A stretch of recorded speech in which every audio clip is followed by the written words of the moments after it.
सर्वप्रथम सर्वांना श्री स्वामी समर्थ. स्वामी महाराजांच्या कृपेने तुमच्या सर्व चांगल्या इच्छा पूर्ण होत ही स्वामींचरणी प्रार्थना करते आणि आजच्या व्हिडिओला सुरुवात करते. आज रविवार 19 एप्रिल 2026 अक्षय तृतीयेचा सोन्यासारखा सण आलेला आहे. त्याचबरोबर आज परशुराम जयंतीसुद्धा आहे. बघा, संध्याकाळी जर जमलं तर परशुरामाचं मंदिर असेल तर आवर्जून दर्शनात जायचं आहे. नसेल तर स्वामींचं दर्शन घेतलं आज सर्वांनी तरीही चालेल. अक्षय तृतीयेचा दिवस आहे. जे पण काम कराल ना चांगलं त्याचं 1000 पटीने तुम्हाला सर्वांना पुण्य फळ मिळणार आहे. आपण या दिवशी ज्या पण शुभ गोष्टी करतो, जे पण चांगले कर्म करतो ना, आयुष्यभर आपल्या लेकरा बाळांना ते पुण्य आडवं येत राहतं. कुठल्या ना कुठल्या रूपात येऊन देव आपली मदत जरूर करत असतो. माझ्या सर्व महिलांनी दादांनी देवांची पूजा केलेली असेल, सर्व काही शुभ गोष्टी या दिवशी आपण केल्याच असतील. त्याचबरोबर महिलांनो, एक गोष्ट आपल्याला घराबाहेर फेकायची आहे. रात्रीचे 11-12 वाजले ना तुम्हाला चालेल, पण रात्री एक वस्तू आपल्या घराबाहेर जरूर फेकायची आहे. तर काय करायचं आहे महिलांनो, संध्याकाळी दिवा अगरबत्ती करा, घरात कापूर धूप करायचा आहे. आधी देवांची आरती करून घ्या, नंतर कापूर जाळायचा आहे. कापराबरोबर लवंग जाळा. या दिवशी लवंग माता लक्ष्मीला खूप प्रसन्न करते आणि अक्षय तृतीयेची तिथी अशी शुभ तिथी आहे ज्या दिवशी आपण लक्ष्मीनारायणांची सेवा जर केली ना तर 1000 पटीने आपल्याला पुण्य फळ प्राप्त होत असतं. आणि लक्ष्मी प्राप्ती, धनप्राप्तीसाठी, आरोग्यप्राप्तीसाठी हा दिवस अतिशय पुण्यकारक दिवस मानला जातो. आणि या दिवशी आपल्या पितरांचे ऋण फेडण्याचा दिवससुद्धा मानला जातो. म्हणजे या दिवशी पितरांना घास टाकणं, आगारी टाकणं या गोष्टी आपण दुपारी तर केलेल्याच आहे. त्याचबरोबर संध्याकाळच्या आत तुमच्या घराजवळ जर पिंपळाचं झाड असेल ना, आवर्जून थोडंसं पाणी घेऊन जा, चमचाभर दूध टाकून घेऊन जा आणि पिंपळाच्या मुळाशी ते पाणी अर्पण करायचं आहे. तिथं बसून किंवा उभ्या तुम्हाला पितृस्तोत्र बोलता आलं तर आवर्जून बोला. नसेल जमत, नुसतं पाणी जरी अर्पण केलं, एक दिवा पिंपळाखाली आवर्जून लावून या. एखादा गुळाचा खडा घरातून घेऊन जा, पिंपळाखाली ठेवा एखाद्या कागदावर, पानावर. जसा तो गुळाचा खडा पिंपळाखालील किडे मुंगळे खातात ना, तशा पितृदोषातील ज्या अडीअडचणी असतात, कारण पितृदोष असला थोडा का होईना प्रत्येक घराला, कुटुंबाला पितृदोष थोडा का होईना असतोच. मग त्यामुळे बऱ्याचशा अडीअडचणींना आपल्याला सामोरं जावं लागतं. तर अशा शुभ तिथींना जेव्हा आपण अशी सेवा करतो ना, तर त्यामुळे 99% आपल्या आयुष्यातल्या पितृदोषातील अडचणी नक्कीच दूर होतात. म्हणून आज संध्याकाळपर्यंत पिंपळ पूजन जरूर करायचं आहे. आणि संध्याकाळी आपल्या माठाजवळ एक दिवा पितृदेवांच्या नावाने जरूर लावा. दुपारीसुद्धा लावलेला असेल आपण दक्षिणेकडं तोंड करून, पण आवर्जून नसेल लावले गेला दुपारी तुमच्याकडून घाई गडबडीत, तर आवर्जून संध्याकाळी जेव्हा दिवा अगरबत्ती कराल, तुळशीजवळ मुख्य दाराशी दिवा लावा. त्याचबरोबर एक मातीची पंती घ्यायची आहे, दुहेरी वाट टाका. जे तेल असेल तुमच्याकडं ते टाका. देवांच्या दिव्यांसाठी वापरतात ते तेल टाका त्या दिव्यात आणि दक्षिणेकडं मुख येईल त्या दिव्याचं, अशा पद्धतीने तो दिवा माठाजवळ लावायचा आहे. यामुळे काय होतं ना, पितृदोष दूर तर होतोच, पण पितृसुद्धा संतुष्ट होतात, तृप्त होतात आणि प्रसन्न होतात आणि शांत होत असतात.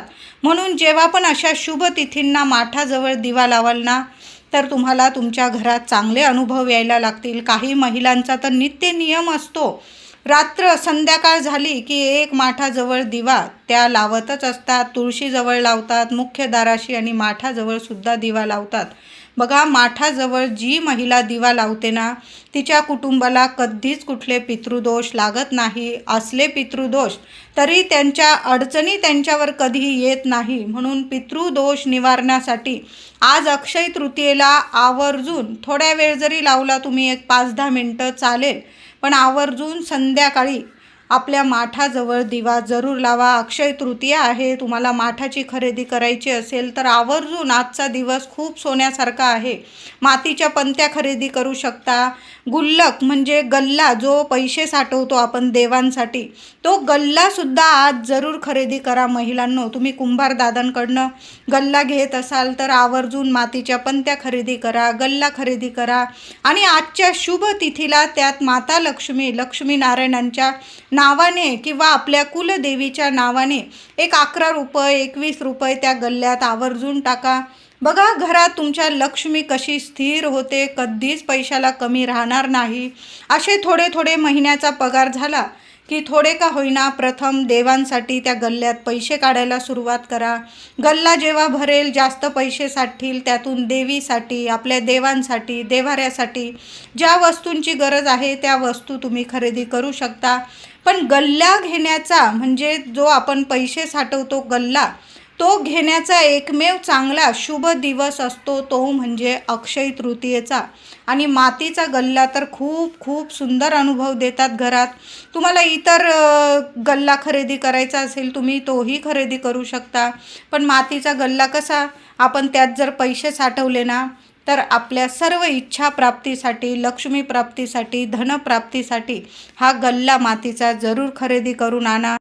आज संध्याकाळी कापूर जेव्हा जाळाल महिलांनो, कापरावर थोड्याशा लवंगा जरूर जाळा. तुमच्याकडं गाईची शेणी असेल त्यावर थोडं तूप टाका, त्यावर कापूर जाळा, भीमसेन कापूर जो कापूर असेल तो जाळा. त्यावर 5, 7 किंवा 11 अशा विषम संख्यांमध्ये तुम्हाला लवंग जाळायचे आहे. माता लक्ष्मीला तो प्रथम धूप दाखवायचा आहे. संपूर्ण घरात तो कापूर धूप पसरवा. थोड्या वेळ ते धुपाचं भांडं जरा जास्त कापूर जाळावा लागला चालेल, पण ते थोड्या वेळ का होईना आपल्या मुख्य उंबरठ्यावर किंवा दाराशी जरूर ठेवा. बघा, जसा जसा तो लवंगांचा, कापराचा, गाईच्या शेणीचा, तुपाचा जसा धूप धूर सुगंध आपल्या घरात पसरतो ना, आपल्या घरात नावाला सुद्धा पितृदोष असो, वास्तुदोष असो, नकारात्मकता असो, कुणाची वाईट नजर लागलेली असेल, करणी बाधा, शत्रुपीडा, सगळ्या वाईट गोष्टींचा नाश या गोष्टी करत असतात. आणि देवी देवतांना प्रसन्न करण्याचं कामसुद्धा या गोष्टी करत असतात. यामुळे माता लक्ष्मी तर प्रसन्न होते, आपले पितृदेव प्रसन्न होते, आपले कुलस्वामिनी, आपली जी कुलस्वामिनी आहे ती सुद्धा प्रसन्न होते, आपली वास्तू प्रसन्न होते. या शुभ तिथींना असा कापूर धूप जर केला ना तर आवर्जून तुम्ही या कापरासोबत गाईची शेणी, तूप आणि लवंगा जरूर जाळा. चांगले सोन्यासारखे अनुभव येतील तुम्हाला. त्याचबरोबर आज घराबाहेर एक वस्तू फेकायची आहे. रात्रीचे 11 वाजले चालेल, संध्याकाळपासून तुम्ही केव्हाही हा उपाय करू शकता. बघा, अक्षय तृतीयेची तिथी उद्या 7:27 म्हणजे जवळजवळ उद्या सकाळी 7:30 वाजता संपणार आहे. मग ही तृतीया तिथीत घराबाहेर एक वस्तू फेकायची आहे. यामुळे सुद्धा घराची नकारात्मकता दूर होते, इडा पिडा सर्व गोष्टी, वाईट गोष्टी नाश होतात आणि आपल्या घरात सकारात्मकता येते, पवित्रता येते, देवी लक्ष्मीचा आशीर्वाद मिळतो.